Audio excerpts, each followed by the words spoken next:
नमस्कार, घटना चक्र में आपका स्वागत है। मैं हूं विपुल सिंह, रोज बरोज की तरह हाजिर कुछ खास मुद्दों के साथ। तमाम पैनलिस्ट हमारे साथ मौजूद हैं। आइए सबसे पहले नजर डालते हैं क्या कुछ खास है एजेंडे में। विकल्प की राजनीति पर लगाया गया जनता का दांव कितना होगा कामयाब? भ्रष्टाचार के खिलाफ आंदोलन को खत्म कर बनी पार्टी पर कब्जे के लिए घमासान, लेकिन बड़ा सवाल, आप में जारी छिछालेदर के बाद आम आदमी विकल्प की राजनीति पर कितना कर पाएगा विश्वास? चलिए, तमाम खास मेहमान हमारे साथ मौजूद हैं और आज हम यही चर्चा करने की कोशिश कर रहे हैं कि आखिर में जब भी जो परंपरागत दल हैं उनसे अलग या फिर खासतौर से आंदोलनों से जो जिसके लोगों के साथ तमाम भरोसे जुड़े होते हैं, तमाम उम्मीद जुड़ी होती है, उससे जब कोई पार्टी निकलती है, कोई वैकल्पिक व्यवस्था जब सामने आती है तो क्यों वो सफल नहीं हो पाती है? और क्या इस देश में कोई वैकल्पिक राजनीति की संभावना भविष्य में दिखाई दे रही है या नहीं दे रही है? तमाम 2-3 दिन से हम लगातार आम आदमी पार्टी पे चर्चा कर रहे हैं, लेकिन आज इसको एक नए एंगल से, नए एक दृष्टि से देखने की आज हम कोशिश करेंगे। हमारे साथ इस समय श्याम जाजू जी मौजूद हैं, भारतीय जनता पार्टी के नेता। हमारे साथ पुष्पेंद्र कुलशेष जी हैं, वरिष्ठ पत्रकार। उपेंद्र प्रसाद जी हमारे साथ मौजूद हैं, वरिष्ठ पत्रकार।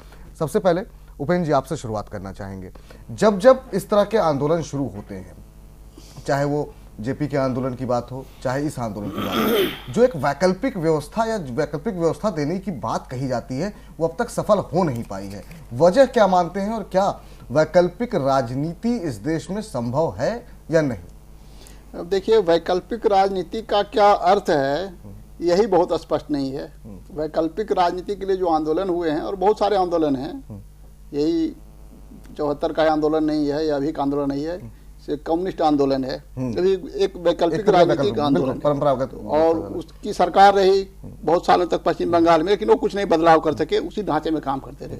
तो वैकल्पिक राजनीति की जो करने वालों की कम से कम घोषित रूप से जो घोषणा कर रहे थे, उसका सबसे बड़ा उदाहरण सीपीएम है। ये कम्युनिस्ट पार्टियां हैं पश्चिम बंगाल की, वो आम आदमी पार्टी निकल के अभी तो शुरू ही हुई, अभी देखिए आगे होता है क्या है।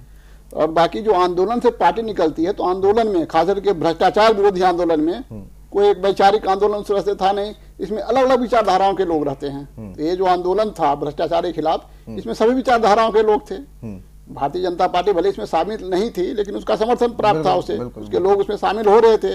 हमने देखा है, खुद गली गली में घूमने वाले में भारतीय जनता पार्टी के वर्कर होते थे, वो भी थे, नक्सलाइट भी थे, कम्युनिस्ट पार्टियों के भी लोग थे, और सभी कांग्रेस के जो विस्तृत पार्टी थे अंदर से तो कांग्रेसी, लेकिन उनको भी लगता था कि नहीं गलत है, भ्रष्टाचार होना चाहिए, ये होना चाहिए, तो वो भी इसमें शामिल थे। इतने सारे लोग शामिल थे, और उसके बाद उससे जो पार्टी निकली है, तो अंदाजा लगा लीजिए उन पार्टियों में बहुत तमाम तरह के लोग आगे होंगे, उसके बाद झगड़ा होना स्वाभाविक है। अगर अलग अलग किस्म के लोग इकट्ठे होकर के आंदोलन करेंगे, फिर उसके बाद उनका बिखराव होगा। तो ये अलग किस्म का आंदोलन था। ये 77 में जो 74 में आंदोलन हुआ, उसमें सारी पार्टियां तो इकट्ठी हो गई थी, उसमें तो घोषित रूप से पार्टियां शामिल थी, इसमें शामिल नहीं थी घोषित रूप से। घोषित रूप से पार्टियां शामिल थी और उसके बाद इकट्ठी होकर जनता पार्टी बनी। फिर उसके बाद बिखराव हो गया, क्योंकि उनका जो मिलन था वो स्वाभाविक मिलन था नहीं, अलग अलग विचार, कोई अपनी विचारधारा को छोड़ने को तैयार नहीं थे। उसमें जो आरएसएस के विचारधारा के थे, भारतीय जनसंघ के थे, वो नहीं तैयार हुए। समाजवादी पार्टी के लोग थे, वो अलग नहीं तैयार हुए। वो चाह रहे थे कि हमारी तरह पर जो जनसंघ के लोग हमारे लाइन पर आ जाएं। जनसंघ वाले बोलते थे कि नहीं जी, हम तो जैसे हैं वैसे ही रहेंगे, वैसे ही आप हमारे साथ रहिए। तो ये जो इस तरह का जो आंदोलन हुआ है, भ्रष्टाचार विरोधी आंदोलन, ये दोनों है। एक और भ्रष्टाचार विरोधी आंदोलन हुआ है राजीव गांधी की सरकार के समय में, उसमें वीपी सिंह आगे हुए, और उसमें भी लेफ्ट राइट बीजेपी लेफ्टिस्ट सब इकट्ठा हुए, आंदोलन हुआ। उसके बाद भी लोगों को निराशा हाथ लगी।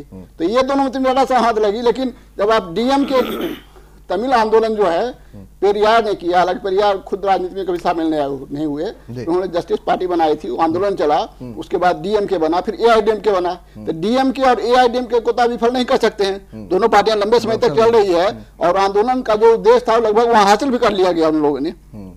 तो जो आंदोलन एक विचारधारा के थ्रू होती है, तो उसमें उतनी विफलता नहीं होती है, उसका भी उदाहरण हमारे सामने है। विफलता होती है, उसका भी उदाहरण हमारे सामने है। कम्युनिस्टों को विफलता हाथ लगी, लेकिन डीएमके और एआईडीएमके को विफलता हाथ नहीं लगी। उसी तरह से आप कह सकते हैं कि ये आंदोलन के, ये क्रांति के कहिए एक विचारधारा भी थी जो हेडगेवार ने शुरू किया, फिर उसी पर असफलता मानने वाले लोग, तो वो भी आपके एक तो सफल हो रहे हैं, वो तो सत्ता में धीरे धीरे जो अपनी स्थिति मजबूत करें, क्योंकि आंदोलन होता है ना हमेशा दिखाई नहीं पड़ता है, कभी कभी इनविजिबल आंदोलन रहता है, कभी कभी चिंगारी सुलगती रहती है, फिर बाद में एकाएक आपको दिखाई पड़ेगा कि बहुत महाविस्फोट हो गया, बहुत ज्वाला दिखाई पड़ गई। तो उसी तरह से एक आप ये भी कह सकते हैं कि ये भी एक किस्म का ये आंदोलन है, वो बीच में कभी आपको दिखाई नहीं पड़ जाती, इनविजिबल हो जाती है, फिर कभी विजिबल हो जाती है, कभी विजिबिलिटी उसकी थोड़ी रहती है, कभी विजिबिलिटी बहुत ज्यादा बढ़ जाती है। तो सीधे को हम एक निष्कर्ष नहीं निकाल सकते कि जितने भी आंदोलन हुए हैं उससे जितने भी पार्टियां निकली हैं वो सारी की सारी विफल रही है।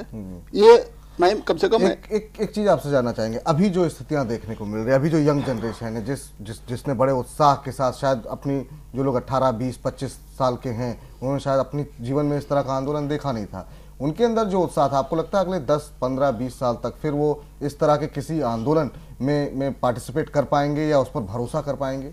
अब देखिए, जब भ्रष्टाचार के खिलाफ, तो अभी इस स्मृति को लोग भूल जाएंगे, फिर भ्रष्टाचार समाज में रहेगा तो उसके खिलाफ आंदोलन होगा। ये तो है कि जब भी अन्याय होगा तो उसका प्रतिरोध होगा अपने तरीके से। अब ये कि प्रतिरोध करने वाले की जो आशाएं नहीं पूरी होगी, अपेक्षाएं नहीं पूरी होगी, वो दूसरी बात है। आप देख रहे हैं कि भ्रष्टाचार के 3 बड़े आंदोलन तो मैंने देखा है अपनी समझ में, अपने जिंदगी में जो मैंने देखा। भ्रष्टाचार था जेपी मूवमेंट का, वही भ्रष्टाचार के खिलाफ आंदोलन था। उसके बाद है बीपी सिंह के समय जो मूवमेंट हुआ वही भ्रष्टाचार के खिलाफ था, और अन्ना का मूवमेंट हुआ भ्रष्टाचार के खिलाफ था। तो ये जो भ्रष्टाचार के आंदोलन समय समय पर होते रहेंगे, लेकिन भ्रष्टाचार के आंदोलन में चूंकि तरह तरह के लोग इकट्ठा होंगे, इसलिए उससे जो निकली पार्टी है उसकी संभावना हमें ज्यादा नहीं दिखाई पड़ती, क्योंकि जनता पार्टी जो बनी थी वो भ्रष्टाचार विरोधी आंदोलन कारण बनी थी, जनता पार्टी खत्म हो गई। जी उसी तरह से इस बीच हमारे साथ जरा हमारे ग्रुप एडिटर और वरिष्ठ पत्रकार दिलीप के सिंह हमारे साथ जुड़ चुके हैं। दिलीप जी, आपसे जानना चाहेंगे, आज हम 2-3 दिन से हम चर्चा कर रहे थे आम आदमी पार्टी के अंदर के बारे में, जिस तरीके का हंगामा मचा हुआ है, लेकिन क्या सवाल यही है कि जब आंदोलनों से निकल करके कोई पार्टी आती है, सफल होने की वाली पार्टियों की संख्या बहुत कम है। अभी डीएमके, अन्ना एआईडीएमके का उदाहरण दिया यहाँ पर उपेंद्र जी ने कि इस तरह के आंदोलनों से निकली हुई पार्टियां भी कुछ हद तक सफल हुई हैं, लेकिन मौजूदा समय में जिनकी याददाश्त उतनी पुरानी नहीं है, आप क्या मान रहे हैं कि इन आंदोलनों पर भरोसा कर पाएंगे लोग? देखिए, आंदोलन जो लोग करते हैं उनकी आशाओं को, उनकी उम्मीदों की, उनके उद्देश्य को समझे जी। और जितने लोग अभी खास करके जिस परिप्रेक्ष्य में आज आप बात कर रहे हैं, अन्ना का आंदोलन यूपीए सरकार के 10 साल के कुशासन के बाद लोगों के गुस्सा, जो लोगों में गुस्सा था, उसका एक एक्सप्रेशन था जी। और उस एक्सप्रेशन से सिर्फ देश के युवा नहीं जुड़े थे बल्कि बुजुर्ग भी जुड़े थे। उस देश के तमाम, साउथ के हो, नॉर्थ के हो, ईस्ट के हो, वेस्ट के हो, हर विभाग, हर भाग से लोग जुड़े हुए थे। लोगों को एक यहाँ से दिख रही, यहाँ देश में वो एक कुछ चाहते हैं, इसलिए वो आंदोलन कर रहे हैं। वो जो चाहत थी उनकी, वो आंदोलन में तब्दील हुआ जी। गुस्सा भी था, वो आंदोलन में तब्दील हुआ। साथ ही साथ जो उम्मीद थी, अपेक्षाएं थी, वो भी आंदोलन में तब्दील हुआ जी। और वो चाहते थे कि आंदोलन के जरिए न सिर्फ वो अपने मैसेज को जी, बल्कि मकसद को भी आगे बढ़ाना चाहते थे। उसमें से कुछ लोग निकल के आए जी। अरविंद केजरीवाल जैसे लोग, जिन लोगों ने पार्टी बनाई, तो लोगों ने उसको भरोसा इसलिए किया कि उनको लगा कि आंदोलन से जुड़े हुए, दुख से जुड़े हुए, अपेक्षाओं से जुड़े हुए ये लोग हैं जी। और वो चूंकि अपने आप को उनसे जोड़ के देख रहे थे, तो जाहिर है कि वो उम्मीदों की पार्टी बनी, अपेक्षाओं की पार्टी बनी, एक ऐसी पार्टी थी जिसपे लोगों का यकीन करना स्वाभाविक था। लेकिन जो कुछ हो रहा है जी, वो अस्वाभाविक नहीं है जी, क्योंकि पार्टी बनने के बाद सबसे जो बाकी एक व्यक्ति के इर्द गिर्द जी, अरविंद केजरीवाल के इर्द गिर्द जी, आप देखिए, अगर उनके इर्द गिर्द जो घूमते लोग थे वही उस पार्टी में उन्हीं की चलने लगी जी। और ये जो भारत की अन्य पार्टियां हैं, चाहे वो राष्ट्रीय पार्टी हो, कांग्रेस पार्टी हो, जहां परिवार के एक व्यक्ति के इर्द गिर्द हो, या चाहे फिर क्षेत्रीय दल हो, जो तमाम क्षेत्रीय दल है, तो जो नेता है वो परिवार तक सीमित है जी। उसी तर्ज पे ये पार्टी लोगों को दिखने लगी। और ये जो लोग वहां पे अंदर में जो विद्रोह है, उसके कारण है, वो उसी से लड़ने के लिए आए थे जी। अब आपने जो सवाल किया, लोग यकीन नहीं करेंगे, ये सवाल ये है कि आज इस पर चर्चा नहीं कर रहे होते अगर ये चर्चाएं आम नहीं होती। बिल्कुल। आज आम लोग पूछ रहे हैं कि आम आदमी पार्टी जिस उम्मीदों से, जिस भरोसे से इसको लोगों ने बनाया था, उस पार्टी की ये अगर स्थिति है तो इससे तो कांग्रेस भी बेहतर है। जी चले दिलीप जी, आपको यहाँ पर रोक रहे, एक छोटे से ब्रेक के लिए हमें रुकना पड़ रहा है। बने रहिए कार्यक्रम में, कुछ और खास मेहमान भी हमारे साथ जुड़ने वाले हैं। एक छोटे से ब्रेक के बाद हमारे लगातार ये चर्चा जारी है, क्या वैकल्पिक राजनीति की जो सोच लोगों के अंदर रहती है वो आखिर में सफल क्यों नहीं हो पा रही है, और खास तौर से उत्तरी भारत की अगर हम बात करें तो। एक छोटा सा ब्रेक के बाद भी चर्चा जारी है।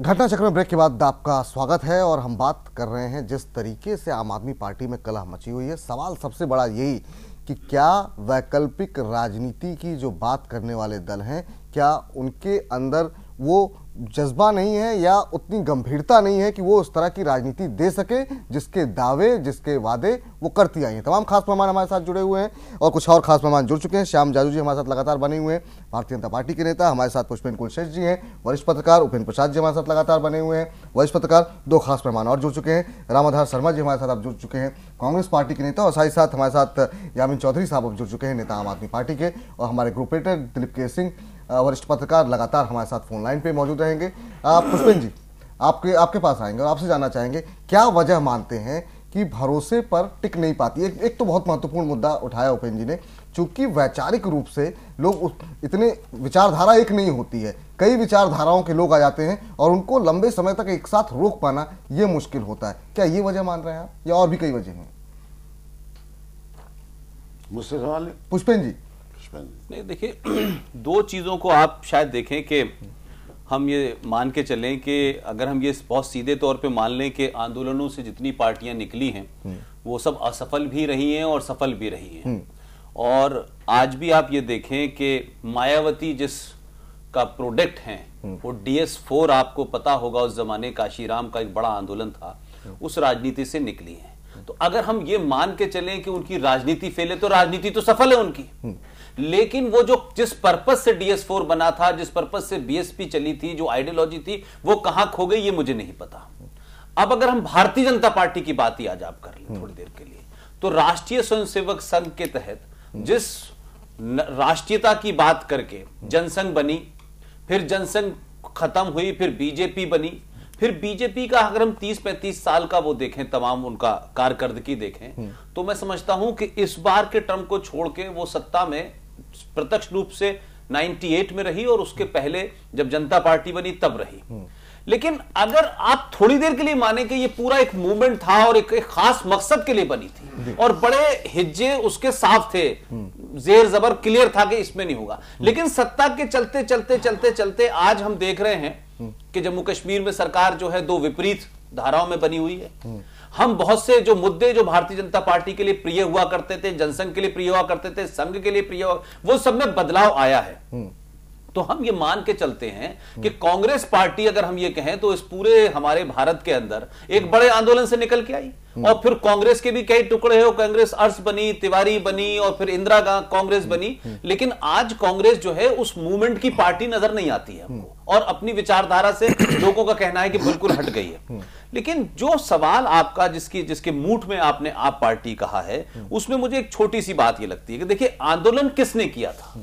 आंदोलन के समय अन्ना थे, आंदोलन के समय शशि भूषण थे, प्रशांत भूषण थे, हेगड़े साहब थे, ये और केजरीवाल थे। और उस आंदोलन में कहीं ये नहीं था कि हम राजनीति में आए हैं, वैकल्पिक राजनीति के लिए नहीं आए थे, वैकल्पिक व्यवस्था के लिए आए थे कि हमें व्यवस्था चेंज करनी है। और उस जमाने तमाम सारी बातें हुई कि साहब देखिए, हमें राजनीति नहीं करनी, हमें राजनीति में नहीं जाना, हम तो व्यवस्था प्रवर्तन के लिए आए हैं। लेकिन मैं ये कह रहा हूं कि उन तमाम सारे लोगों के अंदर हेगड़े साहब रिटायर हो चुके थे जज से अपने, शांति भूषण अपने जज से रिटायर हो चुके थे, प्रशांत भूषण भी किसी ओहदे पे नहीं थे। सिर्फ केजरीवाल एकमात्र ऐसे थे जो अपनी नौकरी से इस्तीफा देके आए थे और उन्होंने एक बाकायदा एनजीओ खोली, उस एनजीओ के माध्यम से इंडिया अगेंस्ट करप्शन शुरू किया उन्होंने। लेकिन केजरीवाल की पूरी कारकर्दगी को अगर आप देखें तो इस मूवमेंट में मैं ये मानता हूं कि अगर आपको व्यवस्था प्रवर्तन करनी थी तो केजरीवाल जिस विभाग में थे वो सत्ता का एक हिस्सा था, सत्ता का अंग था, वो उसमें रह करके आपने कोई व्यवस्था प्रवर्तन नहीं किया। पत्नी उनकी नौकरी कर रही है, उसमें कोई परिवर्तन नहीं किया और आप एक आंदोलन में कूदे और कूदने के बाद आप उसमें आए और आपने कहा कि हम ये नहीं, और जितनी बातें कही उस आंदोलन के दरमियान वो ही कंट्राडिक्ट होने लगी। तो आपका जन्म ही झूठ से हुआ, जन्म ही आपके कंट्राडिक्शन से हुआ और आपने उस आंदोलन के नाम पे काफी दिन तक अन्ना की टोपी सर पे लगाई। पहले वो टोपी अन्ना थी, मैं हूं अन्ना, फिर मैं हूं केजरीवाल, फिर मैं हूं आप पार्टी, ये कन्वर्ट हुई। तो देखिए आज अगर 100 दिन के अंदर या 1 महीने में सत्ता में आने के बाद अगर हम कमियां गिनाएं तो सत्ता के अपने रोग होते हैं, वो किसी को देखते नहीं है उस बीमारी को कि ये इसको नहीं लगेगी इसको लगेगी, उसके अपने रोग होते हैं, उन रोगों से बचना ही बड़ी जिम्मेदारी होता है। और मैं फिर ये बात कहता हूं कि उपेंद्र भाई की इस बात को मैं तायीद करता हूं कि आज भी अगर भारतीय राजनीति में हम विचारधारा से अलग हो सकते हैं, उस पर आपकी राय हो, आज भी इस देश में अगर विचारधारा के नाम पे आप बात करें तो कम्युनिस्ट पार्टी ऑफ इंडिया आज भी उन रोगों से बहुत कुछ बची हुई है और इसीलिए उनका मुख्यमंत्री अपनी अकेली हैसियत में, इसलिए नहीं कि सीपीआई की पॉलिसी बहुत अच्छी है, इसलिए नहीं कि प्रकाश कारत और सीताराम येचुरी बहुत महान नेता है, इसीलिए त्रिपुरा में उनकी सरकार मानिक की 5 बार बन रही है। तो जो सत्ता की बीमारियों से अगर आप नहीं अलग होंगे तो आप कितने बड़े आंदोलन से निकल के आइए, आप सरवाइव नहीं करेंगे। और आज आप पार्टी जो है उसी से जूझ रही है, जितनी जल्दी उसमें फंस गई है, यही उसके सामने प्रश्न खड़ा हो गया है कि हम बदलने कुछ आए थे और खुद बदल रहे हैं। चलिए श्याम जाजू जी, आपसे जानना चाहेंगे, आप बीजेपी के नेता भी हैं, लंबे समय से राजनीति में हैं, राजनीतिक के एक्सपर्ट भी हैं, आप क्या वजह मानते हैं कि इस तरह की जो आंदोलनों से निकली हुई पार्टियां हैं, और खासतौर से अगर 2 उदाहरण हम दें, खाली सिर्फ 2 उदाहरण, चाहे वो जेपी का आंदोलन और अब इस आंदोलन की बात करें, इन दोनों आंदोलनों में क्यों उस तरह की सफलता नहीं मिल पाई? ये विफल होने की वजह क्या रही? आजादी के बाद इस देश में अलग अलग आंदोलनों की परिणति आखिर सत्ता की राजनीति में हुई है। आसाम का उदाहरण है, आसू का आंदोलन हुआ, इन्फिल्ट्रेटर्स के खिलाफ था, आखिर वो राजनीति में परिवर्तित हुआ, तात्कालिक उनको यश मिला, आज वो कहीं बहुत कॉग्निजेबल स्थिति में नहीं है। एनटी रामाराव का एक प्रदेश में तात्कालिक आंदोलन हुआ, तात्कालिक उनको यश भी मिला, बाद में उस पार्टी का क्या हाल हुआ, कितने टुकड़े हुए और आज क्या स्थिति है, सब लोगों के सामने है। टीडीपी का हाल सबके सामने है। DS4 का अभी उल्लेख आया था, मायावती की पार्टी जिस विचारधारा से आंदोलन से सत्ता के राजनीति में परिवर्तित हुई, आज वो तो विचारधारा कहां रही मालूम नहीं, आज सत्ता की राजनीति में वो मशगूल है। वो ही हाल बीजेपी के आंदोलन का भी देखा जाता है। 74 के आंदोलन में शुरू में तो केवल आंदोलन भ्रष्टाचार के खिलाफ, जिसकी परिणति हुई कि गुजरात में चिमनभाई सरकार बर्खास्त होना पड़ा, बाद में बिहार में गफूर का सरकार गया, पर उसके बाद यह आंदोलन वहां तक सीमित नहीं रहा, यह सत्ता की राजनीति में आ गया। हालांकि शुरू में जयप्रकाश जी ने भी कहा कि राज नहीं समाज बदलना है, पर जब जनता पार्टी का राज आया इमरजेंसी के बाद, 77 में केंद्र में आया, 78 में देखा, उसके 1 साल कार्यकाल उसका रहा और वो समाज बदलना वाली बात तो दूर रही, राज भी वो पूरी तरह से बदल नहीं पाए, आपसी कंट्रोवर्सी में वो भी सत्ता चली गई। वीपी सिंह का भी एक उदाहरण ऐसा है कि एक तात्कालिक आंदोलन की तात्कालिक रिएक्शन का इतना बड़ा रूप हो गया, पर वो बहुत ज्यादा विचारधारा के आधार पर टिक नहीं सका।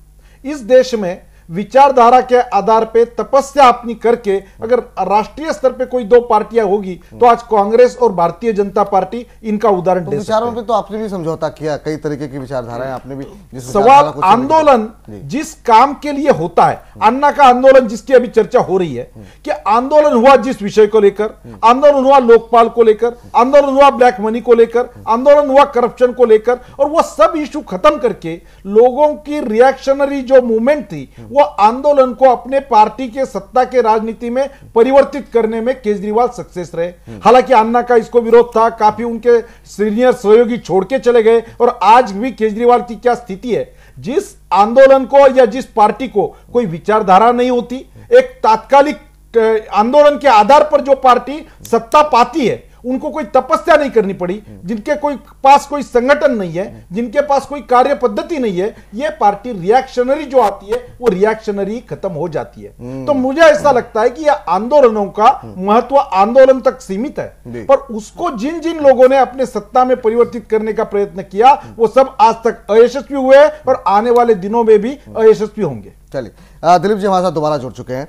दिलीप जी, आपसे जानना चाहेंगे कि दो बातें यहां पर निकल के आ रही हैं। एक तो उपेंद्र जी का कहना है जहां पे जब कई विचारधारा के लोग मिलते हैं तो उसमें टकराव होना लाजमी है और लंबे समय तक वो पार्टी में बिखराव जो है लंबे समय तक निश्चित रूप से होता रहेगा। दूसरा मुद्दा अभी जो जादू साहब ने उठाया वो ये है कि रिएक्शन के आधार पर जो पार्टी बिना तपस्या करे बनती है उसका बिखराव भी, या उसको उस लोगों के प्रति उसका जो जिस तरीके से स्वभाव होता है या सोच होती है, लोगों की सोच ही बहुत तेजी के साथ बदलती है। क्या वजह, आप क्या मान रहे हैं इसकी? दिलीप जी सुन पा रहे हैं आप मुझे? जी, मैं तो श्याम जादू जी से एक सवाल पूछना चाह रहा था। वो कहते थे कि ये स्थिति हुई, वीपी सिंह की ये स्थिति हुई, जयप्रकाश आंदोलन के बाद ये स्थिति हुई, अन्ना आंदोलन के बाद ये स्थिति हुई। मेरा सवाल ये, ऐसी स्थिति जब होती है तो सवाल उठता है कि जो जनता, जो जिनको गुस्सा आता है, जिनकी समस्या का समाधान नहीं मिलता है, जब वो आंदोलन करते हैं, उस जन आंदोलन से जब ये परिणाम निकलता है, उसके पास विकल्प क्या बचता है? जावेद साहब आपसे सवाल है। सवाल विकल्प का नहीं है, आपका इंटेंशन क्या था, आंदोलन में लोगों को आपने किस तरह से पार्टिसिपेट किया और बाद में आप करने क्या जा रहे हैं, आपका हिडन एजेंडा क्या था, ये लोग देख रहे हैं। जयप्रकाश जी ने समाज बदलने की बात कही, लोगों ने सत्ता तक सीमित रखी।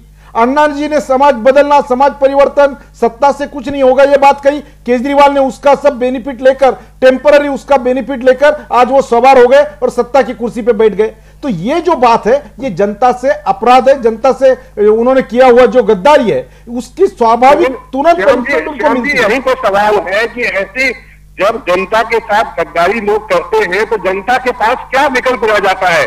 क्या वो सड़ी हुई कांग्रेस पार्टी को बढ़े जहां लोकतंत्र नहीं है, या वो परिवारवाद पार्टियां जो है, छोटे छोटे परिवार में जो बंधी हुई पार्टियां हैं, क्षेत्रीय पार्टियां हैं, उनके साथ जुड़े?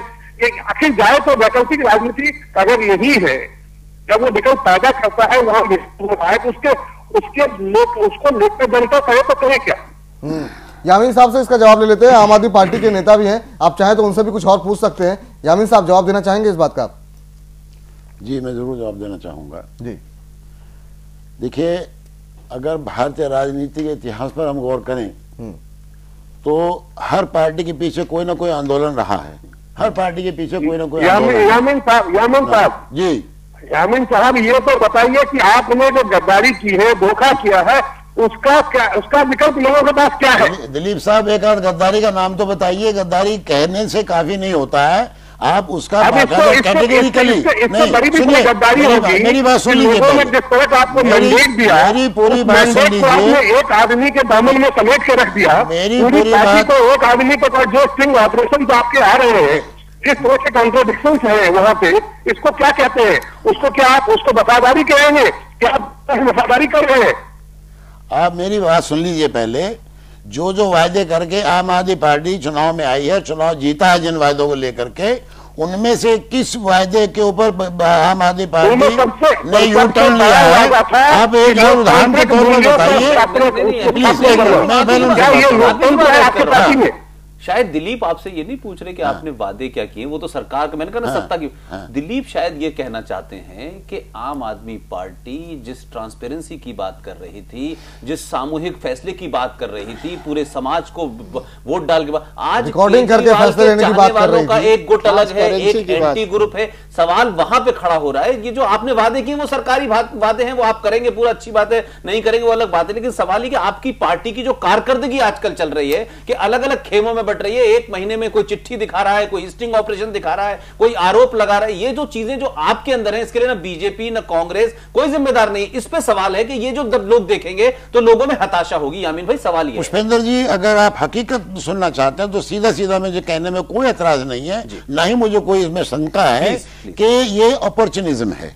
जो भी है, जो और एम्बिशियस लोग जो आए हैं उनके अपने अपने मोटिव्स थे, अपनी अपनी एम्बिशंस हैं, वो जब तक पूरी नहीं होंगी तो आप तो फिर जैसे दिलीप की बात नहीं कर रहे हैं, फिर तो आप दिलीप की बात नहीं कर रहे हैं। सुनिए, मैं दिलीप जी की बात को नकार नहीं रहा हूँ, मैंने दिलीप जी की बात को कंट्राडिक्ट नहीं किया, मैं ये कहना चाहता हूँ अगर आप पूरे इतिहास पर नजर डालिए एग्री कर रहा हूँ, वो सबका हल यही हुआ। दिलीप की बात आपको यामीन भाई इस पे आप पे कोई आरोप नहीं लगा रहा है। हम ये कह रहे हैं कि अगर Congress, BJP, ADMK, TDP, AGP तमाम सबका ये हश्र हुआ, इन सबके हश्र के बाद एक उम्मीद जागी थी, एक आशा जागी थी कि ये लोग जो है कह रहे हैं ये करेंगे, ये 2015 के लोग हैं, सारी चीजें मैं ये कह रहा हूं कि ये हताशा जो है, ये जो निराशा है जो आपके अंदर की कारकर्दगी में, राजनीतिक बात ही नहीं कर रहा, आप पार्टी के ने क्या वादे किए नहीं किए भला, लेकिन जिस तरीके से योगेंद्र यादव, प्रशांत भूषण, जो हेगड़े साहब थे, जो राजमोहन गांधी थे,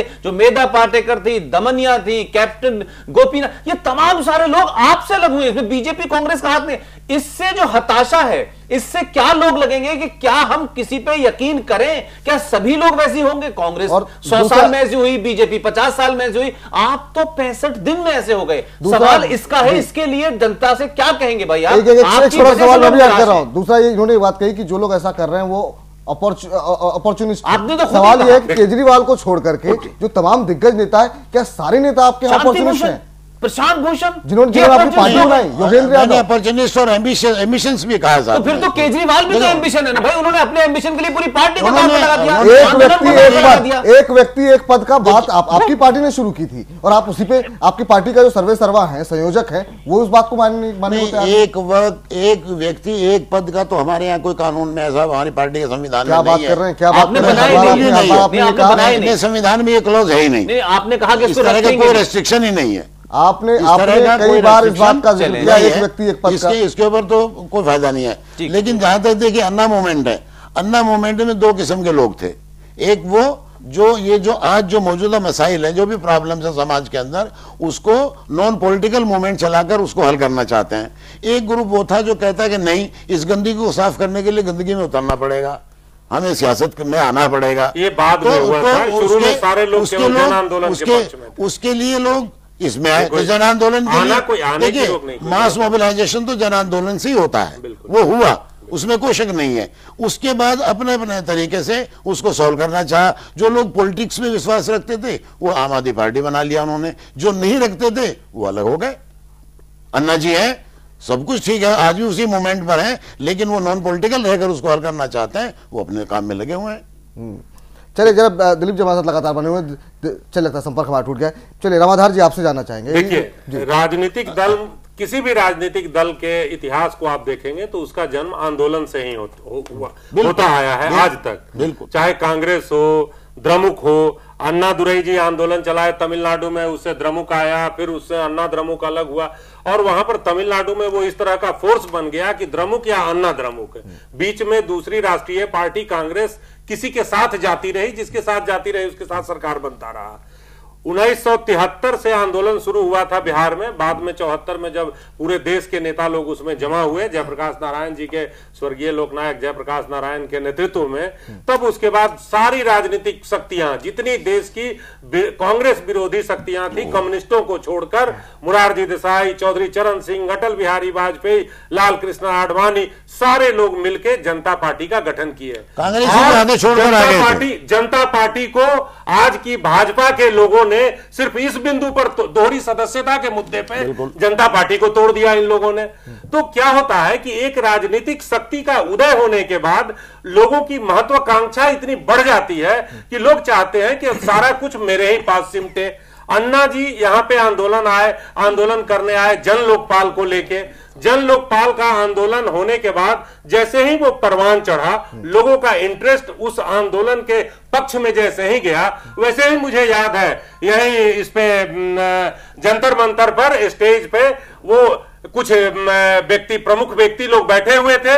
उसमें से कुछ लोग आज भाजपा सरकार में मंत्री हैं। मैं ये जनरल साहब भी थे बैठे हुए, जनरल बीके सिंह भी थे जब वहां पर राजनीतिक पार्टी बनाने का घोषणा हुआ था। और सारे लोगों ने, कुछ लोगों ने, जो लोग उस दिन वहां पे उपस्थित थे, इन सारे लोगों ने मिलकर राजनीतिक विकल्प देने के लिए आम आदमी पार्टी के गठन का निर्णय लिया। उसमें जिनको अपॉर्चुनिटी दिखा भाजपा में, वो भाजपा में चले गए, वहां से टिकट लिए, चुनाव जीते, आज मंत्री पद या सांसदी का आनंद ले रहे हैं। बाकी जो बच गए वो लोग आम आदमी पार्टी के नाम पे एकजुट रहे। यहां पे कुछ लोगों ने चुनाव लड़ा, कुछ लोगों को यह भरोसा नहीं था कि हम चुनाव जीत ही जाएंगे, वो इसलिए वो लोग चुनाव से थोड़ा किनारे रहे। मेरा इशारा प्रशांत भूषण और योगेंद्र यादव, हाँ नहीं, योगेंद्र यादव तो लोकसभा का चुनाव लड़े थे, मेरा इशारा प्रशांत भूषण जी की ओर है। चुनाव नहीं लड़े, उन लोगों को अनुमान नहीं था कि ऐसे इतना विजय, इतना मैंडेट हम लोगों के फेवर में, इतना भव्य मैंडेट हम लोगों को मिलेगा। सरकार बन गई। सरकार बनने के बाद जो लोग चुनाव लड़े, जो लोग चुनाव जीते, जो लोग आज मंत्री हैं, उन लोगों की महत्वाकांक्षा निश्चित रूप से उनका स्टेटस बढ़ा। और जो लोग बाहर रह गए, अब उनको क्या कारण है? ईर्ष्या भी एक हो सकता है, द्वेष भी हो सकता है, अपना एम्बिशन भी हो सकता है, जैसा ये कह सकते हैं। और ये राजनीतिक विकल्प जो जल्दी जल्दी में जिनको सत्ता मिलता है, उनके विघटन का यही सब द्वेष, विद्वेष, लोभ, ख्याति पाने की चाहत, यही सारी चीजें उनके विघटन का कारण होती है। और आप, मुझे लगता है कि आप इन्हीं सब चीजों से आज के दिन में जूझ रही है। चलिए शर्मा जी, जरा एक बात मुझे और बता दीजिए। आपने बीजेपी का कहा कि दोहरी सदस्यता की वजह से बीजेपी जनता पार्टी अलग हुई, जनता पार्टी से बीजेपी का जन्म उसके बाद ही हुआ। सुनिए, उसके बाद बीजेपी का जन्म हुआ। पहले भारतीय जनसंघ थी, ठीक है, लेकिन उसके साथ एक बीएलडी भी हुआ करती थी, भारतीय लोकदल। वो क्यों अलग हुई थी? उनकी दोहरी सदस्यता, समाजवादियों के बारे में ये दोहरी सदस्यता की बात नहीं, ये अपने देश में ये कहा जाता रहा है कि समाजवादी 4 दिन साथ नहीं रहेंगे और 6 दिन अलग नहीं रह पाएंगे। मंडल आंदोलन से बिहार में राष्ट्रीय जनता दल, चौधरी चरण सिंह जी वो समाजवादी नहीं थे, कांग्रेस के थे। आपको ये सारे लोग ये पता है। चौधरी साहब जो अलग हुए थे, वो नागपुर में देश के सभी कृषि राज्यों के कृषि मंत्रियों का सम्मेलन हुआ था, और नागपुर के सम्मेलन से, मंच से उठ के चौधरी साहब नीचे आए थे ये कहते हुए कि मुझे दस्त आ रही है, और वो वहां से ट्रेन पकड़ के लखनऊ आ गए थे और उन्होंने जन क्रांति दल का गठन किया था। बाबू जगजीवन राम भी कांग्रेस छोड़ कर आए थे, आंदोलन बात नहीं, मैं ये कहना चाहता हूं इस तरह के मुख्तलिफ विचारधारा के लोग हर जमाने में रहे और हर पार्टी में रहे। चलिए जामिल साहब सवाल सुन लीजिए। उपेंद्र जी से मेरा सवाल है कि एक बात जो श्याम जाजू साहब ने कही, रामाधार जी भी कह रहे हैं कि जब आपको बहुत लंबा संघर्ष नहीं करना पड़ता है, अब जो नए तरह का मीडिया है, चाहे वो सोशल मीडिया हो या टीवी के जरिए लोकप्रियता काफ़ी मिली अरविंद केजरीवाल, उनकी पूरी टीम को, जब आप इतनी जल्दी बहुत शिखर पे पहुंचते हैं तो क्या गिरने का खतरा ज़्यादा हो जाता है? ये वजह रह सकती है क्या, जिस तरह का विघटन देखने को मिल रहा है? हर व्यक्ति एम्बिशियस है, हर व्यक्ति टीवी पर या बाकी मीडिया के जरिए ज़्यादातर लोगों तक पहुंच, संघर्ष करना नहीं पड़ा उतना जितना, चाहे हम मायावती की बात करें, चाहे डीएमके की बात करें, लंबे समय तक उनका संघर्ष रहा, लोगों को जोड़ने की कोशिश हुई। यहाँ पर उतना लंबा संघर्ष नहीं करना पड़ा। देखिए, आप 1977 के भी आंदोलन में से जो कुछ नेता निकले, उनको ज्यादा संघर्ष नहीं करना पड़ा। लालू यादव, रामविलास पासवान, नीतीश कुमार, सुशील कुमार मोदी, और ये बहुत सारे नेता जो निकले दूसरे राज्यों में भी निकले। तो एक बड़ा आंदोलन होता है, उस आंदोलन के सिर्फ पर आप दिखाई पड़ते हैं, आपकी बीजेपी आप देखे जाते हैं, फिर जैसे ही चुनाव होता है बन जाते हैं, हो जाते हैं। लेकिन केजरीवाल ने किया मार्केटिंग टर्मिनोलॉजी है, उसको बोलते हैं स्विच ट्रेड। स्विच ट्रेड में होता है कि जो ट्रेडर होता है ना, किसी चीज को दिखलाएगा, इस मोबाइल को दिखलाएगा, और जब कस्टमर आएगा फिर दूसरा मोबाइल उसे बेच डालता है। मतलब दिखाया कुछ और उसके बाद जब आ गया उसके पास बेच कुछ होता है। तो वही स्विच ट्रेड की जो मार्केटिंग पॉलिसी है उसको केजरीवाल ने अपनाई कि वो एक आंदोलन खड़ा किया कि भ्रष्टाचार का है क्या है, और उसके बाद उसमें उनकी अपनी विजिबिलिटी बढ़ी, मीडिया में वो आए, अन्ना के साथ खड़े हुए, बाबा रामदेव का भी बड़ा नाम था उनके पहले, उनके साथ खड़े हुए, हेगड़े साहब के साथ खड़े हुए, शांति भूषण, प्रशांत भूषण का बड़ा नाम था, उन लोगों के साथ खड़े हुए। मतलब जो 5 लोगों का की जो कमेटी बनी थी सरकार के साथ बात करने की, उसमें सबसे जूनियर मोस्ट यही थे। बाकी चारों के चारों थे, उनका अपना पहले से एक वजूद था, बड़ा वजूद था, बड़े नाम लोग थे। तो इन्होंने एक भ्रष्टाचार का दिखला करके आंदोलन खड़ा किया, और फिर उसके बाद जब मौका देखा कि अब इसके आधार पर पार्टी बनाई जा सकती है, इन्होंने पार्टी बना ली। पूरा का पूरा स्विच स्टेट का मामला है। अब एक स्विच स्टेट किया है, लेकिन अभी हम नहीं कहते हैं कि ये पूरी तरह से फेल हो जाएंगे। पूरा निर्भर करेगा अरविंद केजरीवाल का जो आकलन है इनकी सरकार के परफॉर्मेंस के आधार पर किया जाएगा। अगर ये परफॉर्म करने में सफल रहे तो ये स्टेबलाइज कर जाएंगे। हमारा जहां तक समझ है इनकी पॉलिटिक्स की और देश की पॉलिटिक्स की भी, बहुत ज्यादा लोग जो सफल नहीं हो पाते हैं, जैसे मायावती नहीं सफल हो पाई, लेकिन फिर भी उसने सत्ता में भागीदारी कर ली क्योंकि एक सोशल मूवमेंट की पैदाइश थी। वो 6 बार मुख्यमंत्री रही, हिंदुस्तान के सबसे बड़े राज्य। हाँ, तो वो है कि क्योंकि सोशल ये था, इनके साथ दूसरे का सोशल नहीं है, इनके साथ सिर्फ यही है कि भ्रष्टाचार विरोधी कानून आंदोलन से उभरे हैं। अगर भ्रष्टाचार पर एक रोक लगाते हैं दिल्ली में, और हमें लगता है कि इसी की ये कोशिश करेंगे, इसलिए केजरीवाल किसी की भी परवाह नहीं करेंगे। 5 साल में अगर उन्होंने भ्रष्टाचार पर रोक लगाई दिल्ली में, तब ये कहेंगे कि जो दिल्ली में संभव है वो पूरे देश में क्यों संभव नहीं है। तो यह एक बहुत बड़ा, हमें लगता है कि अरविंद केजरीवाल का भी दिल्ली का मुख्यमंत्री होना ये भारत के लिए एक बहुत अच्छी बात है कि कम से कम एक एक्सपेरिमेंट को लोग देखें। और जहां तक उनका अपना जो पर्सनालिटी है, हमें लगता है कि वो अपनी तरफ से पूरी की पूरी कोशिश करेंगे, उसमें टेक्नोलॉजी का इस्तेमाल करेंगे और दूसरी चीजों का इस्तेमाल करेंगे, और कोशिश करेंगे कि हम एक करप्शन फ्री गवर्नमेंट। अभी तो लोग गुड गवर्नेंस की बात करते हैं ना, लेकिन गुड गवर्नेंस है जो अपरिभाषित शब्द है, इसका कोई परिभाषा नहीं है सुशासन की क्या। लेकिन भ्रष्टाचार मुक्त शासन कहिए तो पूरा पॉइंट हो जाता है कि भ्रष्टाचार मुक्त शासन से क्या है। तो भ्रष्टाचार मुक्त शासन देने में अगर केजरीवाल सफल हो जाते हैं तो ये माना जाएगा कि वो राजनीति में स्टेबलाइज कर जाएंगे, और देश की जनता, जैसे दिल्ली की जनता ने उनको पसंद किया है, हमें लगता है देश की जनता भी उनको पसंद करेगी। भले वो उनके बयानों में जितने कंट्राडिक्शंस हों, उनके अपने कामों में जितने कंट्राडिक्शंस हों, पहले कुछ कहे हों बाद में कुछ किए हों, लेकिन इनको लोग जांचेंगे इनके अपने परफॉर्मेंस से। पुष्पेंद्र जी, आपसे एक बात समझना चाहेंगे, क्या अरविंद केजरीवाल इस बात को समझ गए हैं कि अगर अलग अलग विचारधारा या फिर अति महत्वाकांक्षी लोग उनके साथ रहेंगे तो पार्टी को बचाना मुश्किल होगा? इस वजह से जब 5 साल का मैंडेट मिल गया, वो जानबूझ करके उनकी कोशिश ये है कि जो अति महत्वाकांक्षी लोग हैं उनको साइडलाइन किया जाए ताकि पार्टी के वजूद को बचाया जा सके, और अगर सरकार की परफॉर्मेंस बेहतर रहती है तो फिर आगे चल करके वो बाकी राज्यों में भी सफल प्रयोग कर सकते हैं। कल भी उनका एक बयान आया, कल उन्होंने कहा कि बहुत लोग हमारे यहाँ कह रहे हैं 4-5 राज्यों में अब हमको जाना चाहिए। उनका हम क्या नेपोलियन है क्या कि हम जाकर के चढ़ाई करेंगे, हम राज्य जीतने जा रहे हैं? क्या ये उनकी सोच है कि जितने भी महत्वाकांक्षी लोग हैं उनको साइडलाइन कर दिया जाए धीरे धीरे? देखिए विपुल, राजनीति में सत्ता तक पहुंचने के लिए आपको बहुत सारी चीजें चाहिए होती हैं। उसमें महत्वाकांक्षी लोग भी चाहिए होते हैं, उसमें जातिगत लीडर भी चाहिए होते हैं, उसमें धर्म का भी सहारा चाहिए होता है, उसमें लालच का भी सहारा चाहिए होता है, उसमें फ्री चीजें अनाउंस, ये तमाम सारी चीजें सत्ता के शीर्ष तक पहुंचने का होता है। ये कोई ऐसा नहीं है क्या कहते कि ये कोई जब आए हैं तो उन्होंने कहा नहीं साहब हम टिकटें नहीं देंगे। इनके यहाँ भी टिकटें गड़बड़ी में दी गई हैं, इनके यहाँ भी आरोपी लोगों को दी गई हैं, इनके ऊपर भी बहुत सारे आरोप लगे हैं। बहुत सारी चीजें ऐसी हैं जो एक सत्ता का रास्ता है, उससे कोई अलग नहीं जा सकता। मैं ये कह रहा हूं जब समाज जो है पूरी तरीके से इस चीज के लिए तैयारी ना हो कि हमको ईमानदार को चुनना है। आप मुझे बताएं, इस देश में केजरीवाल से पहले क्या कोई ईमानदार नहीं था? क्या इस देश में लोग इंडिपेंडेंट चुनाव लड़ते हैं, उसको मीडिया कितना कवरेज करता है? मेरा कहना यह है कि आप ईमानदार हो ना हो, लेकिन मार्केटिंग तो आपने की। इस देश में दिल्ली में हम भी जब आए तो इंद्रजीत गुप्त को हमने वेस्टर्न कोर्ट से लोकसभा तक पैदल चलते देखा है, और जो कपड़े थे वही कपड़े थे उनके पास, और देश के गृह मंत्री रहे।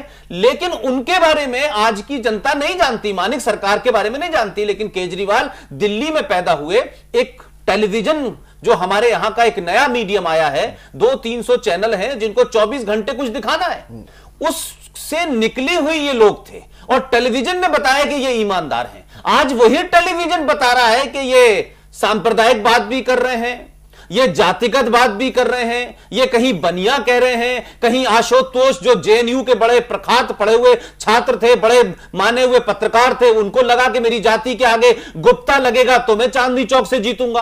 तो मैंने ये कहा कि आप आदर्श जो है वो मार्केटिंग के लिए रखते हैं। लेकिन जो 2 बातें मेरे सामने सवाल खड़े हो रहे हैं, एक तो ये है कि आज के युग में जो आज हम बहुत ज्यादा हम ये कह सकते हैं कि तमाम सारी चीजें बड़ी मेटलिस्टिक हो गई हैं। एक तो लगता है कि क्या हिंदुस्तान में दिल्ली के अलावा अगर किसी हिंदुस्तान के कोने में कोई आंदोलन अपना कर रहा है, कोई आंदोलन के माध्यम से अपनी पहचान बना रहा है, तो वो इसलिए नहीं बना पाएगा कि वो टीवी तक उसके पास नहीं पहुंचता है और टीवी उसके पास नहीं जाता है। और एक और जो मुझे खतरा है, जो बात मैं पहले भी कहता रहा हूं, कि केजरीवाल से एक जो तकलीफ होती है, चाहे राजनीतिक उनसे मतभेद हो सकते हैं, केजरीवाल के चलते आंदोलनों को वो धक्का पहुंचा है कि जो गांव में, छोटे कस्बों में, छोटे छोटे चीजों के जो लोग आंदोलन चला रहे थे, आज उनको समाज में लोग शक की निगाह से देख रहे हैं। या तो वो किसी एजेंडे पे है, या वो किसी कारण से है, या उनका कोई मतलब लंबा है। इसलिए आंदोलनों की मौत के लिए केजरीवाल मैं समझता हूं जिम्मेदार है। जी चलिए, एक छोटे से ब्रेक के लिए हम यहां पर रुक रहे हैं। जब ब्रेक से लौटेंगे तब अब इस बहस के अंतिम चरण पे हम पहुंचेंगे और ये भी जानने की कोशिश करेंगे कि अगर वैकल्पिक राजनीति देनी हो तो उसके लिए क्या कुछ एहतियात करने चाहिए, किस तरीके से पार्टी को स्ट्रक्चर रखना चाहिए। इन पर भी जो तुम्हारे पैनलिस्ट हैं, तमाम एक्सपर्ट हैं, उनके राय लेंगे एक छोटे से ब्रेक के बाद।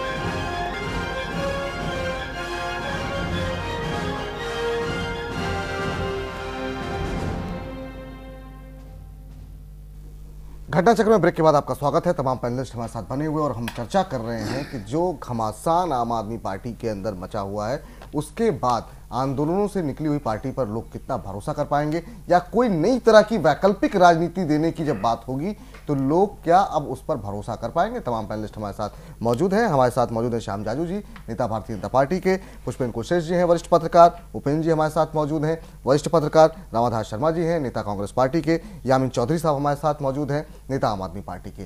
यामीन साहब, अब समय कम बचा है, मैं सभी से चाहूँगा कि बहुत संक्षेप में ही अपनी बात रखें ताकि बहस का पूरा मौका मिल सके। आपसे जानना चाहेंगे क्या कुछ कमियां, चलिए आप अपनी पार्टी को हमेशा डिफेंड करते रहे, कमियां क्या कुछ आपको लगती हैं जिसकी वजह से एक बड़ा मैंडेट मिला, और जिस तरीके से चीज़ें मीडिया में आ रही हैं, ऐसा नहीं है कि चीज़ें ज़बरदस्ती प्लांट की जा रही हों, हर चीज़ आपकी पार्टी के अंदर ही कोई चिट्ठी लिख रहा है, कोई जवाब दे रहा है, कोई कह रहा है ये पार्टी को हरवाना चाहते थे, कोई कह रहा है जितवाना चाहते थे, ये जो कुछ चल रहा है, कमी आप कहाँ मानते हैं, कहाँ चूक हुई आपसे कि इतनी बड़ी सफलता के बाद कहाँ आपको सर ऊंचा करके चलना चाहिए था, उसके बावजूद एक महीने के अंदर शर्मिंदगी महसूस हो रही है तमाम आम आदमी पार्टी के कार्यकर्ताओं को।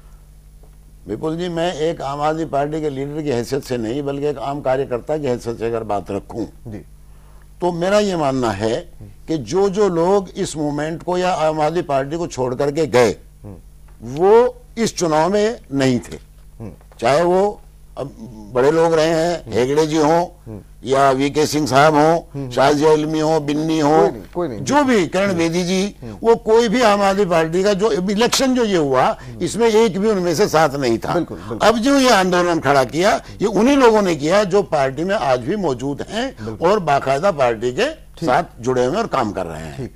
सवाल ये है कि ये जो कल्चर है हमारी, ये कल्चर आज की नहीं है। ये जब हम डिस्कस कर रहे हैं तो शुरू से लेकर के आज तक, कांग्रेस 1947 के बाद से लेकर आज तक ये विघटन होता रहा है और ये कल्चर देखिए, इसी कल्चर से लोग आते हैं। मेरा मानना है कि जैसे शाजिया इल्मी हो, बिन्नी हो, ये जितने लोग भी पार्टी छोड़ करके गए इलेक्शन के पहले गए, आशा करी नहीं एहसास होता, सुनिए बिल्कुल जी, आशा करी नहीं एहसास होता कि इलेक्शन में इतना बड़ा मैंडेट मिलेगा तो एक भी छोड़ के जाने वाले, आप फिर कहीं चले गए। ये नहीं जाने वाले। आपकी बात एग्री करें। हाँ। सरकार और पार्टी पे बात नहीं हो रही, सरकार पे बात नहीं हो रही, पार्टी पे हो रही है। सवाल ये है कि जो चले गए छोड़ दीजिए, जो मौजूदा है, जो आज जो आप योगेंद्र यादव और प्रशांत भूषण ये जिस तरीके से दो खेमों में बंटता नजर आ रहा है, ये जो इस पे बात है, सरकार की बात छोड़ दीजिए कौन गए कौन नहीं गए, लेकिन ये जो हो रहा है, ये दो बड़े पिलर हैं आपके। इतने बड़ा मैंडेट मिलने के बाद, बड़े मैंडेट के बाद पार्टी में मजबूती आती है, आपकी पार्टी के अंदर पार्टी की बात हो रही है, सरकार की नहीं हो रही। टू द पॉइंट संक्षेप में रखिए, कहां कमी लगती है आपको? देखिए, जहां तक इन दो हजरात का सवाल है, शांति भूषण जी हों, मयंक गांधी मान लीजिए जी, ये लोग जो हैं, ये पार्टी के फाउंडर्स हैं, मूवमेंट के फाउंडर्स हैं, इनके बारे में ज्यादा कमेंट्स नहीं करूंगा, लेकिन मेरा इतना मानना है कि अभी इनका कोई आखिरी फैसला नहीं है, ना इन्होंने लिया ना पार्टी ने लिया, वो पार्टी बने हुए हैं, कल क्या होता है, क्या फैसला होता है, इसके बारे में तभी कुछ कहा जा सकता है। यामीन भाई, आप मेरी बात, मैं कह रहा हूं कि दोनों खुलेआम अपने जैसे बीजेपी के लोग, जैसे कांग्रेस के लोग, जैसे दुनिया की और पार्टियां एक दूसरे के खिलाफ कपड़े उतारती हैं सड़क पे खड़े होकर, आपकी पार्टी ने ट्रांसपेरेंसी, एक नया सोच के साथ आई थी। आप तो कपड़े उतार रहे हैं एक दूसरे के, एक कहता है कि स्टिंग करा रहा था, समय बहुत कम बचा हुआ है, बाकी लोगों से भी रिएक्शन लेना। अगर आप 30 सेकंड में कोई जवाब दे पाए कंक्रीट तो आप दीजिए, उसका सिर्फ मैं बाकी लोगों से समझने की कोशिश करता हूं। यामीन साहब, बहुत संक्षेप में। जी, मेरा जवाब इसके लिए इतना ही है कि पार्टी में ट्रांसपेरेंसी है, और कल क्या होता है इनका फैसला, कौन लोग रहेंगे कौन जाएंगे, चलिए अभी भविष्य के वक्त में है, इसके बारे में अभी कोई कमेंट्स नहीं। चलिए रामादास चोर कहलाएगा। मुझे लग रहा है अरविंद केजरीवाल का बयान बेंगलोर से जो जारी हुआ है उसको देख के कि अरविंद केजरीवाल चाहते हैं कि आम आदमी पार्टी को मैं दिल्ली में सिमटा के रख लूं और बाकी लोगों को मैं निपटा दूं। मयंक गांधी का इंटरेस्ट है कि महाराष्ट्र में पार्टी नहीं रहेगी तो मैं क्या करूंगा, योगेंद्र यादव का है कि हरियाणा में पार्टी नहीं रहेगी तो मैं क्या करूंगा, शांति भूषण परिवार का है कि अगर दूसरे राज्यों में नहीं फैलेगा, वोटर मेरे नहीं बढ़ेंगे, तो मैं बार्गेन करके अपने पिता को राष्ट्रपति या उपराष्ट्रपति कैसे बनवा पाऊंगा, लोकपाल कैसे बनवाऊंगा। तो यहां पे एक दूसरे को निपटाने की राजनीति चल रही है और उसी क्रम में लोग एक दूसरे का कपड़ा उतार रहे हैं। मेरा ख्याल कांग्रेस ज्यादा पारंगत है, कांग्रेस और दूसरे दलों से सीख के काम कर रहे हैं जो है, आप तो निपटाने के चक्कर में है। अगर कोई वैकल्पिक राजनीति की व्यवस्था अगर सामने आती है भविष्य के लिए, क्या कुछ आपको लगता है किन चीजों पर ध्यान देना चाहिए कि ताकि जो लोगों की उम्मीदें हैं वो धूमिल ना हो? देखिए, सबसे पहले कोई अगर वैकल्पिक राजनीति की बात करता है तो एक वैकल्पिक राजनीति का खाका उसके सामने स्पष्ट होना चाहिए, एक वैकल्पिक राजनीतिक दर्शन उसके पास होना चाहिए। बिना किसी वैकल्पिक राजनीतिक दर्शन के आप पार्टी बनाते हो तो इस तरह का बिखराव आता है। इसलिए बोलते हैं कि भ्रष्टाचार अपने आप में कोई दर्शन नहीं है, भ्रष्टाचार विरोधी आंदोलन उसमें कोई भी शामिल हो सकता है, किसी भी दर्शन के लोग शामिल हो सकते हैं। लेकिन जब एक राजनीति की बात बोलते हैं, वैकल्पिक राजनीति, तो वैकल्पिक राजनीतिक दर्शन होना चाहिए, एक वैकल्पिक राजनीतिक सोच होना चाहिए, एक व्यवस्था, कौन सी वैकल्पिक व्यवस्था बनेगी उसकी पूरी समझ होना चाहिए। उसके बाद को लोगों के सामने पेश करके और उसके आधार पर लोगों का सपोर्ट प्राप्त करके अगर आंदोलन आप खड़ा करते हैं उस पर्टिकुलर आइडियोलॉजी के साथ, तो वही स्टेबलाइज करेगा, जो कि इंडिया में हो नहीं पा रहा है। विचारधारा होनी चाहिए, कोई दर्शन होना चाहिए। पुष्पेंद्र जी, क्या कुछ खास चीजें आपको लगता है कि मुझे लगता है कि ये जो वैकल्पिक व्यवस्था और वैकल्पिक राजनीति जो है ये सत्ता तक पहुंचने के लिए खूबसूरत स्लोगन है। और मेरा दूसरी बात मानना है कि केजरीवाल आ जाएं, केजरीवाल के बाद कोई और दूसरे वाल आ जाएं, सवाल ये है कि जब तक समाज लालची रहेगा, जब तक समाज के अंदर लोगों में ये स्लोगन रहेगा कि हम ईमानदारी के लिए भ्रष्टाचार के खिलाफ आंदोलन तो चला रहे हैं लेकिन उनके अपने घरों में भ्रष्टाचार हो रहा है, वो सब भ्रष्टाचार की उत्पत्ति है। ये समाज लालची है और समाज भ्रष्ट है, लिहाजा हर एक नए के साथ खड़े होकर के अपने आप को यह प्रदर्शित करना कि हम भ्रष्टाचार के खिलाफ लड़ रहे हैं। आपको पता होगा कि रामलीला मैदान में इतनी बड़ी तादाद में लोग थे, उसमें ब्यूरोक्रेट्स के वो बच्चे थे जिनके ब्यूरोक्रेट्स एक एक जो है अखंड भ्रष्टाचार में डूबे हुए थे। तो ये समाज लालची है, भ्रष्टाचारी है, लेकिन दिखना यह चाहता है कि हम बहुत महान हैं। कभी गन्ना के साथ, कभी पन्ना के साथ खड़े होते हैं, लेकिन मुद्दा ये कि समाज नहीं बदलेगा, कोई पार्टी नहीं बदल सकती। वैकल्पिक राजनीति की हम अपेक्षा केजरीवाल और आप पार्टी से कर रहे हैं, ये उन पर अन्याय है। जो कंफ्यूजन से बनी है, जो टेलीविजन से बनी है, उनसे हम कोई विजन की अपेक्षा नहीं कर सकते। ये आज की रियलिटी है, तो हमें बहुत बहुत शुक्रिया, बहुत बहुत आपका शुक्रिया इस कार्यक्रम में जुड़ने के लिए। पुष्पेंद्र जी आपका भी बहुत बहुत शुक्रिया। उपेंद्र जी आप कार्यक्रम में जुड़े, आपका भी बहुत बहुत धन्यवाद। रामाधार जी बहुत बहुत शुक्रिया आपका, और यामीन चौधरी साहब आपका भी बहुत बहुत शुक्रिया। फिलहाल घटना चक्र को यहीं समेटते हैं, लेकिन निश्चित रूप से एक बड़ा सवाल यह है कि क्या लोगों को बदलना होगा या पॉलिटिकल पार्टीज को अपनी सोच बदलनी होगी अगर किसी नई तरह की राजनीति इस देश को देनी है तो। फिलहाल घटना चक्र पे इतना ही। आप देखते रहिए जैन टीवी। नमस्कार।